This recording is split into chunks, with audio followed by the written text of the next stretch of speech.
Hi friends, మారేడు దళం శివునికి ఎందుకు అంత ప్రీతికరమో మీకు తెలుసా? మారేడు దళం అనేది శివునికి ఎంతో ప్రీతికరమైన పత్రం. స్కంద పురాణం ప్రకారం మారేడు వృక్షం పార్వతీదేవి శ్వేత బిందువు అంటే చెమట చుక్క నుండి ఉద్భవించిందని చెబుతారు.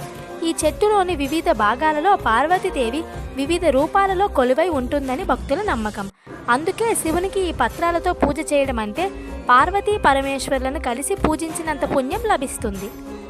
మారేడు దళంలో ఉన్న 3 ఆకులు శివుని యొక్క 3 ప్రత్యేక గుర్తులుగా సూచిస్తాయి.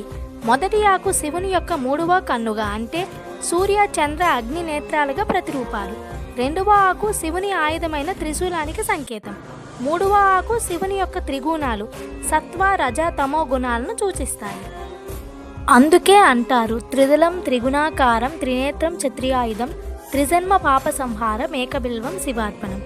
ఈ శ్లోకం అర్థం ఏమిటి అంటే 3 జన్మాల పాపాలను హరించే శక్తి ఒక మారేడు దళానికి ఉందని దీని భావం. శివుడు అభిషేక ప్రియుడు. ఆయన ఎప్పుడూ లయకారకుడిగా ఉగ్ర రూపంలో అగ్నితత్వంతో ఉంటారు. మారేడు దళాలకు చలువ చేసే గుణం ఉంటుంది కాబట్టి అందుకే శివుణ్ణి శాంతింపజేయటానికి ఆయన తాపాన్ని తగ్గించడానికి జలాభిషేకంతో పాటు బిల్వపత్రాలను సమర్పిస్తారు. ఈ వీడియోకు ఒక లైక్ చేసి ఛానల్ని సబ్స్క్రైబ్ చేసుకోండి. Thanks for watching.